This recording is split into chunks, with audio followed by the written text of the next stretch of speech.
Hi, welcome to the DHI community. I'm Dion.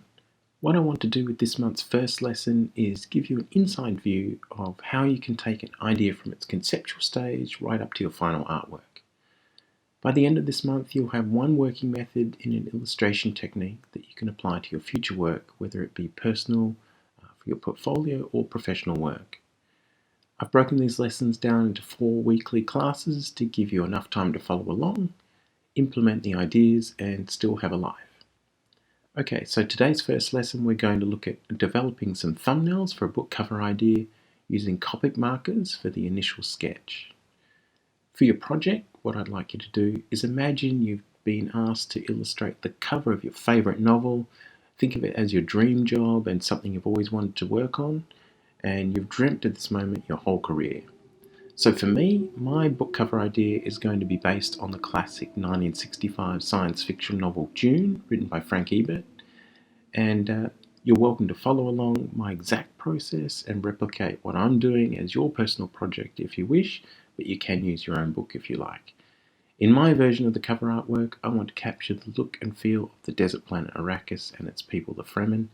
So it's one of these Fremen characters I really wanted to focus on for the piece. In the production of this piece, we'll be exploring composition, shading, and colour. Next, let's look at the materials we'll need. For this project, I want to give you a brief list of the items I'm going to use for my illustration, which are several sheets of cheap photocopy paper, Copic multi-liner black pens, the 0.05 and 0.3,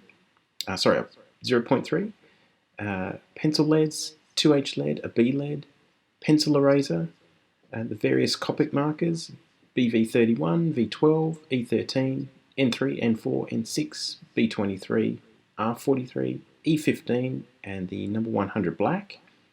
For the refills, I'm using V12, E13, and BV31.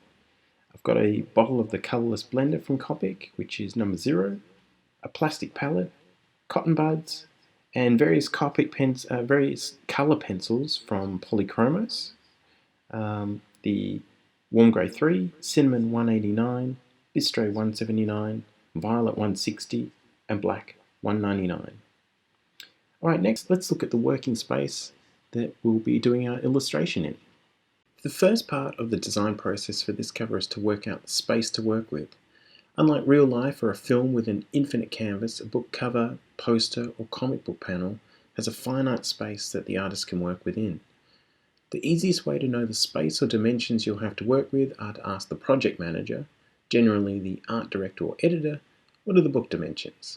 But in this case, this cover I'm just going to use an already existing book cover and trace the dimensions. You can do the same. Just grab the nearest novel that you like the size of from your bookshelf and trace around it. Okay, so now I have a rough area to work with. I'm going to straighten the edges with a ruler and then outline them with a black pen so it stands out. This will become our template for the initial sketching process. But first, we're going to make some smaller sketches of our book design that are called thumbnails.